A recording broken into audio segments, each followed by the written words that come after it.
Perfect. Of the Carolina Abortion Fund is a full spectrum doula serving the Triad and surrounding areas of North Carolina. She launched herself into reproductive justice after her only child, hoping to prevent folks from encountering transitions alone. Thank you for being with us, Camille. I want to give Iliana an opportunity to talk about her work at El Pueblo and sort of how you came to this place, Carolina Abortion Fund, and how you came to this place here today. Hey everyone, so I'm Iliana Santillan. I'm the Executive Director of El Pueblo and La Fuerza. I've been in this role for 2 years. It's been a challenging 2 years, but I'm still there. My background is actually education. I taught English as a second language in Stanford for about 10 years. And what got me to this work was listening to my students every Monday. There was, like the ice showed up, like there was a shooting at my house, there's mold in my ceiling. And that got me to work at El Pueblo as an organizer for 4 years. I left for 2 years, and then I came back as executive director. So I love what I do. I'm really excited about what we can build, especially, looking into 2024. And, like my conversation about this issue is that I had an abortion back in 2003. I'm from Mexico, but I grew up in Washington State. And thinking about what I went through during that time, it just feels like we're like going backwards instead of going forward. I was, I had a friend, she took me, it was really easy. I wasn't scared. It wasn't as stigmatized as it is now. I had support. Talking to my family about it was challenging because my family's Mexican, we grew up Catholic. So they're like, oh, you need to ask God for forgiveness. And I was like, no, like, I'm pretty sure he's okay with it. Like, it's fine. It's my choice. It's my life. And, I have an 18-year-old and she's been aware of my abortion, like ever since she we started having conversations about it. So like what I want to talk about today is just the different issues, like the layers and complexities that we go through as being Latinx immigrant people. My daughter, this is absolutely cool. If I ever got pregnant, I know you would do whatever you need to do to not just make sure that I had a safe abortion, but you would be there emotional. She's like, I'm getting ready to go to college. Like, what about my friends? What about all the Black and brown people there, like who might not have access? What about the undocumented students who have to think about, going to get their abortion twice because what if that affects their future status, or their parents' status? Like, what if people don't have driver's licenses? So like that conversation with her and just like looking at how she was so stressed out, and I'm like, damn, you should be like excited about college. Like, you shouldn't be thinking about these things. And she challenged me and she was like, you run an organization. Like, what have you done? Like, what are you going to do? And you can't just say that you're going to talk about it. Like, what exactly are you going to do? So she's been kind of like a driving force in like what we do. And, with the Latinx community, it's really hard. Like, we talk about like, yeah, let's show up at the NCGA, but I don't want to just take people to take them. Like, if they're going to be there, I want them to really understand what we're doing and be with a cause. Like a couple of weeks ago, we had Catholics for Choice come to El Pueblo to do a training. And it was kind of like fighting religion with religion. But like, I think one of the biggest obstacles within the Latinx community and abortion is this fear that God is going to punish you, like you just stained and all that stuff. And, to have those conversations, to provide a safe space for community members was really powerful. And then just to share my story, I didn't share my story up until very recently. And a lot of people were like, well, you regret it. And I'm like, no, I don't regret it. Well, you ask God for forgiveness, you confess. And I'm like, none of those things. We don't have to justify it. And I don't have to have I rape or something, like that happen. No, it was a decision that I made when I had to make it. And sharing that has been, really helpful in shifting people's narratives. And, after, talking to our CLC ladies for 2 hours, they were like, damn, I never thought about it that way. This is wow, it just blew my mind.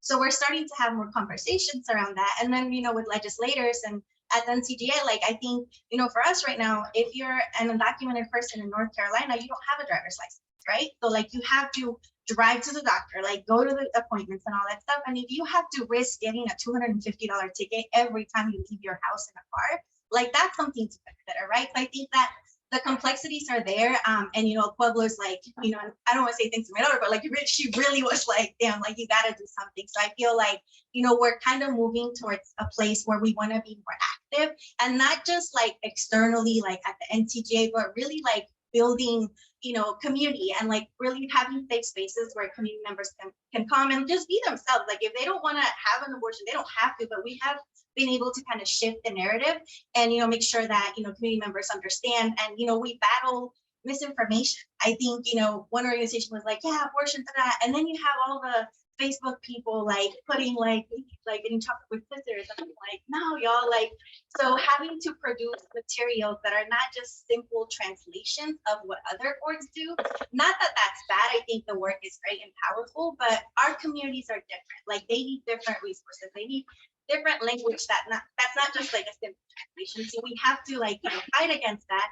And again, just really trying to shift the narrative around our communities, and that's a challenge that Pueblo is taking this year. And we're going to be doing a lot more trainings. We're going to bring maybe Catholics for Choice back, and then just kind of have like a sustainable way to not just talk about it once and expect like a 2-hour conversation to really shift the mindset of someone, but like really trying to be intentional about keeping that momentum.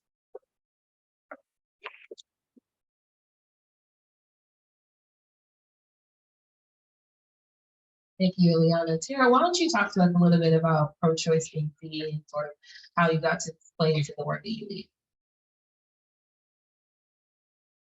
Thank you. Can you all hear me okay? Okay. So I am with Pro-Choice North Carolina, and so we are a small but mighty grassroots organization. We are statewide, and we work with all of these wonderful groups up here. And one of the things I wanted to mention is someone was talking about how like reproductive justice work, and so so Pro-Choice NC did start off like as part of like a national organization, and that was a reproductive rights group, and it had that lens, and it was focused on abortion access and policy and the right to access abortion, as opposed to like the reproductive justice lens. And so we do consider ourselves still doing reproductive rights work, but working with reproductive justice lens with our partners. But so one of our goals, like when Pro-Choice NC was first associated with that Washington group, it was before Roe v. Wade, actually, that group was established, and it was the National Association to Repeal Abortion Laws. And so that's where always like a lot of our focus still tends to be, because in 2023, like we are getting lots of abortion laws coming back. So some of the things that we focus on are empowering people within their communities to advocate for what the reproductive health care that they need in their communities, the reproductive rights, health, and justice that they need in their communities, empowering them to work at the local level, at the state level, and at the federal level to bring their voices to lawmakers, to elected officials, to say that these are the things that we need, and this is what is going to help us have optimum reproductive health care. So as when Allison was introducing me and she mentioned about how I've been doing policy work, I had been for a long time as a volunteer. I was working with domestic and sexual violence survivors, and I had been answering a hotline for a number of years. And I started to think about how like a lot of those folks calling who needed to leave abusive relationships, or they had experienced sexual violence, like a lot of the things that were getting in the way of them getting support, like they didn't have a place to go, right? They didn't have a place to live, and they couldn't afford any place to live. They their insurance, their health insurance might have been through the abusive partner, and if they left that person, they would not have health insurance. And I started to think about, or they didn't have like paid sick days to be able to go visit the doctor when they needed healthcare, or even to be able to talk to like doctors about what is going on in a private space away from their abusive partner. And I started to think a lot about how like at the General Assembly, the policies were often focused on like these things that were important about people experiencing domestic and sexual violence, but ignoring all of these other things, right? That there was no affordable housing, that people couldn't get healthcare, that they couldn't get childcare, that they couldn't take time off. So I started doing work around policy to help people understand all those intersecting issues. And that's the same thing around reproductive rights, health, and justice issues as well. Like it's really all connected. And one thing, I was doing this work in the early 2000s, and the General Assembly was primarily made up of people who identify as white Christian men, right? And that has not really changed in like 15 years. It is still like maybe 30% of the people in our General Assembly are identified as women. Less than that identified people of color. And so, and even when you're in the building, like even the lobbyists a lot of times appear to be white men. And so like it really, you can tell by the policies that come out like that, it's not that people who identify as white or men can't like take these different lenses to the work that they're doing, but a lot of them won't, clearly, because they are making policies that are not really grounded in the reality of people's lives. And so that's why one of the things that we do at Pro-Choice NC is to try and bring people's voices to all these elected officials, even at the local level, to, you know, bring some reality into what is happening and why these certain policies are needed and why abortion care is needed and is part of reproductive health care. And so one of the things we also do is really help to try and destigmatize abortion. And I so appreciate every time Iliana shares her story or anyone shares their story, because like a saying in our movement is everybody loves somebody who's had an abortion.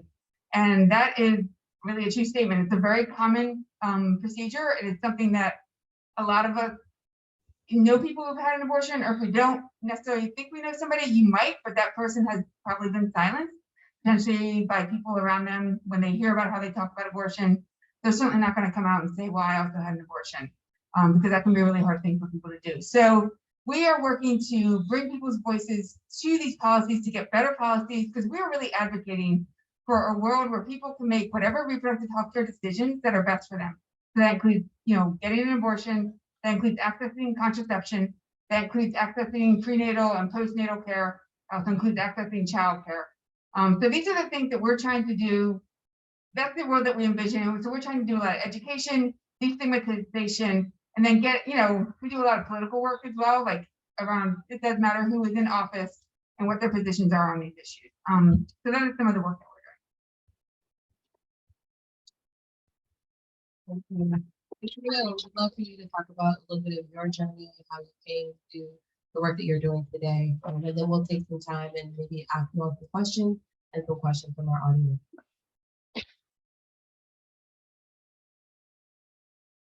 Thank you so much. Hi, you guys. My name is Camille. I use all pronouns, and I am the Policy and Movement Building Manager at Carolina Abortion Fund. I am also a full spectrum doula and an abolitionist at Child Abolition Project. I came into my work.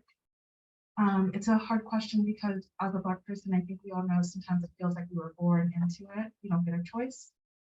So being the oldest daughter of 5 boys, a sister who did not get to survive, I'm very intimately tied to all of the ways that Black women go in and out of hospitals and are happy or not happy, and in transitions of all kinds.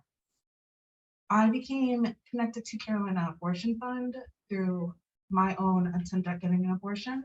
I had no one. I was working 3 jobs, and I still could not afford my procedure. At the time when I called, they sent me to 2 places, one being Carolina Abortion Fund and one other fund that I still can't remember. Carolina Abortion Fund let me call almost every single day, but it's a voicemail. So when I called, no one was really answering me immediately. So I would cry, but they would call me right back. I ended up not getting my abortion, not because of cost, not because of care, but because of change of mind. And I ended up going back to Carolina Abortion Fund to train as an abortion doula. The experience I had of being able to call and cry on a voicemail and have someone call me back and say, hey babes, got your voicemail. What do we need to do? What do you need today while we wait? Was so life-changing for me that I had to come back and figure out how to give people that care. I never in a million years thought I was qualified to become the policy and movement building manager. Sometimes I still don't, but also sometimes I know that probably no one better than a Black person. Our ideas for joy, our ideas for justice, and our ideas for hope are ingrained in our culture, and in a way, look out for all people. So working for Carolina Abortion Fund, where reproductive justice is our lens, where we lean into not just the struggle, but the joy and justice is very important to me. So I think that's how I got here. Carolina Abortion Fund has been here for over a decade. We primarily have one main function, and that's funding abortions directly. We work with clinics and as well with people. All abortions, all safe and legal abortions are not happening at clinics, and we know that. But people still need their resources, and we make sure that folks get the resources that they need to take care of themselves within the community. My function is a little away from our hotline or warm line. I directly work on our policy stuff as well as culture shifting. So being ingrained in the community, helping young folks empower themselves, giving them the resources it requires to do that. Otherwise, we get to be hands off and allow people to be powerful in their own way. I love what I do. I love where I work. And I'm really happy to be here with these partners who also embody reproductive justice every single day. I think if I would say one last thing, reproductive rights are awesome, but reproductive justice holds the space, as Imran has probably already said. So CAP is definitely my home, and I'm happy to be here.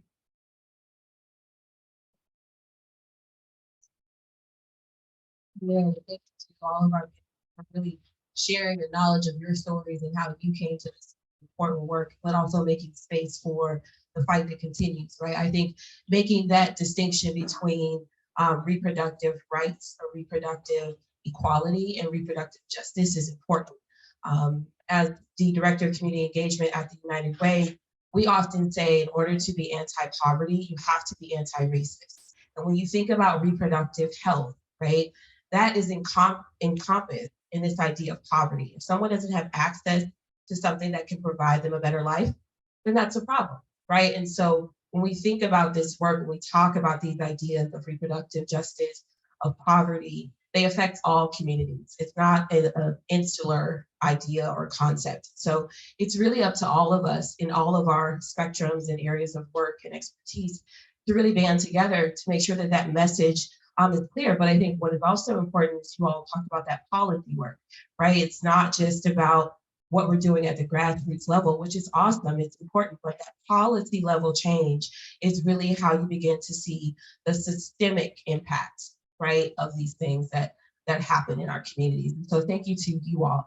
Anna has nudged me that we're a little short on time, so I'm gonna move us along in our conversation this evening. We wanted to highlight some of our resources for you all here today, and I'm sure if you'd like to capture these, feel free to take a snapshot on your cell phone, or we can provide them, I'm sure, via email some capacity.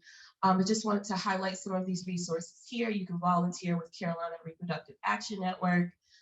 February 22nd, there is an Abortion Access and Reproductive Rights Advocacy Day at the NCGA, that's coming up, as well as Medicaid expansion. You can sign up for Pro-Choice NC email to get more information about how you can help to protect abortion access. As well as fund an abortion. You can donate to Carolina Abortion Fund or reach out to talk about hosting a fundraiser.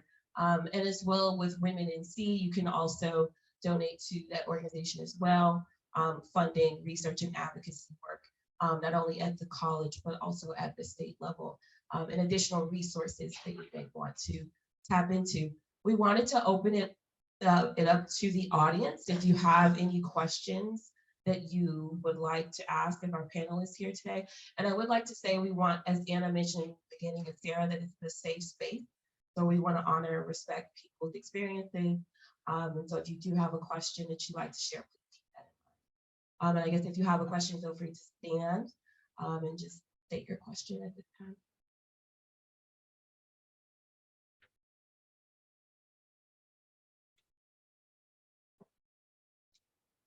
Well, if you don't have a question, what I'll do is I'll go ahead and kind of pose one. Maybe you'll get some brains turning. And this is to everyone on the panel. What do you think is the most pressing issue for reproductive justice today? If you could name one thing, what would be the most pressing issue? We can start with anyone who feels like there's something at a time. Pressing issue, reproductive justice today. And there's kind of broad, but access, I think, is the biggest issue. And I think it has been for a long time, like, especially realizing that when Roe v. Wade was overturned, for a lot of our communities, it didn't change much. For so many people, vulnerable people, they're traveling a similar amount, maybe a few extra 100 miles, but they are still traveling. They still can't afford it. They still do not have the resources or support necessary to get that abortion. And so Roe v. Wade being overturned, the people who were really pissed off was people who had access before. The people who didn't have access before, it's still something that is important that we need to talk about, and also rights without access are meaningless. And so when I think about the reproductive justice movement being the culmination of reproductive rights and social justice, coming together as one topic. I think about the ways that access has always been pushed to the side of the conversation. We get so caught up in talking about the legal right, but if you don't have the ability to get the services that you need, then the legal right doesn't really mean anything to your lived experience.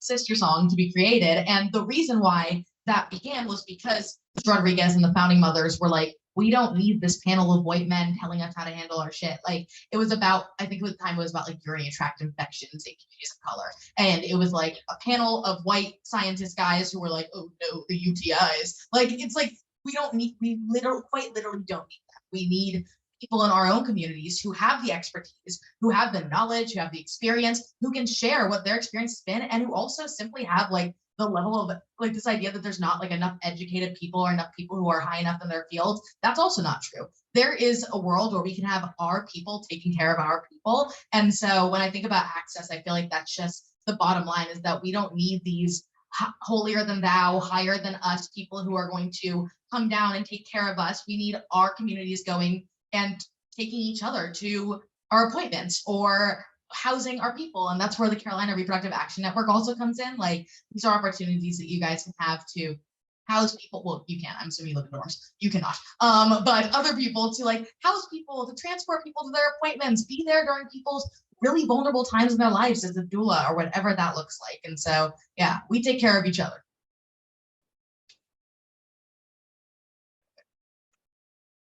Okay, really quickly, I will say, like, not like the most pressing issue, but I think a pressing issue is the lack of access to healthcare in general. I think, and one of the things I think about is like, as they attack abortion access and they're going after contraception and they're going after like gender affirming care, like these are all ways really that you have this certain group of people who really wants to make sure that only certain people can access healthcare and everyone else is just kind of left with whatever.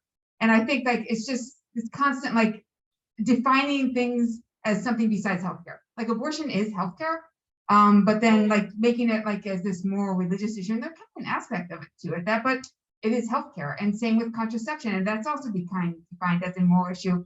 To a certain extent, like childcare is kind of defined as like a personal failing. Like if you can't somehow juggle kids and work, you know, or figure that out. Like, so I think this sort of defining things as being, you know, easy then to otherize and to say we don't actually need access to those kind of things, and then they just keep doing it, right? Like, you know, it's not just, and it's pregnancy care too. Like, I mean, really honestly, when the ACA happened, the Affordable Care Act, getting pregnancy care covered, like maternity care, was a huge deal as well. Like that is cut out as well. And so I think access to healthcare, it just feels like we've made advances. The backlash means we keep getting further and further away from people having access to the care. I guess something that like I'm constantly worried about are the abortion bans. I love what you said about like it's not just about the legality, like, you know, people need to have access and it needs to be free and they need to have information in their language, but like the bans, like everything that I've heard about the North Carolina General Assembly, it's not going to be good. Like we're screwed. And it's just really hard to, you know, see that because they are a bunch of like old white men and they prayed before they passed horrible legislation, which is just like ridiculous. So I would encourage you all to like go be on the lookout. I think the lobby day is like on the 21st. They moved it from the 22nd. We're gonna have trainings. Like if you've never lobbied, it's fine. We will have a training in Spanish and English. Like we will make it work so that your elected officials hear from you. They love talking to young people. And I think, it's, we're worried about like the abortion ban, like, they're like 13 weeks, 15 weeks. I'm like, when I found out I was pregnant, like it was like a month and a half, like, and it's just crazy. And the way that they go about making these decisions, it's just nuts. And that they're probably going to come up with other legislation that's harmful as well. In the immigrant rights space, we're worried about like, Pueblo, we're talking about all the issues. We're working about workers' rights. We're talking about everything and anything that we can, because it's time that they hear from us. Our deputy director, Maria, she's going to be a registered lobbyist. And I'm just so proud that we can have someone who looks like us be there and represent us and talk. Like we can share our stories. We can, decide what we want to do. We can negotiate with them. It shouldn't have to go through a lobbyist. It shouldn't have to go through someone else. Like I think it's time that we take up space and we show up. I think the only thing left to raise up is the ands inside of access. It's the fact that if you try to get an abortion, you need childcare. If you try to get an abortion, you need to unlock your job. So you probably need some money also. There is so many different pieces that at this point, when you look at it, you can see the system absolutely sound. And I think about all of those different pieces, all of the EMs.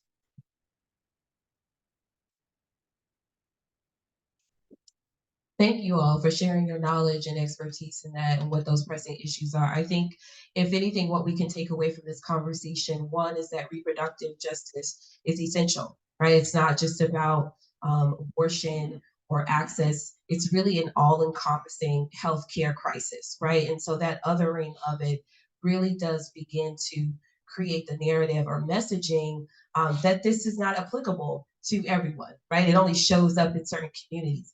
But I think what we need to be leery of is those messaging, right? Is that this affects everyone. It doesn't matter where you come from. We all know someone who probably has experienced some form of a crisis, whether they publicly share that or they have been silenced, as earlier mentioned. So I encourage everyone to find their path to amplifying this work, what that looks like for you, and definitely checking out those resources and call to action that were shared previously. Thank you all for being here. Yes, Camille, let's go ahead. Maybe like transition. I don't want you to feel like it's a crisis. It's not a crisis. You're okay. You're just doing a thing. I love that. I love that. And I think that's so important to do in real time, right? Is to make those adjustments and being able to identify and see the ways in which we even use language to tell stories is important, right? Thank you all for being here. Let's give our panelists a round of applause.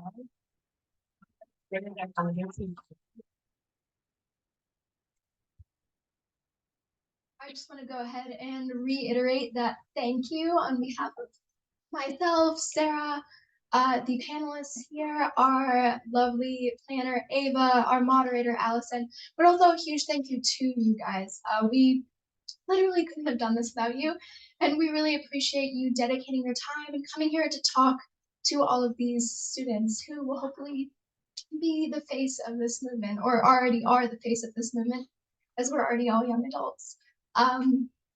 In general, if you guys want to get involved, please follow the links to some of those resources that we outlined in our call to action. We will email that out if you RSVP'd, just so you don't have to like take a picture and type in all those little links. Also, if you'd like to get involved in PBGA, our Instagram is at UNC_PBGA, just in case you're not following us. You can join our GroupMe, and we have tons of links in our bio to get involved with Planned Parenthood as well. I also want to note, if you're a freshman, we noted this earlier, but and you want credit for a campus life experience, we'll let you go.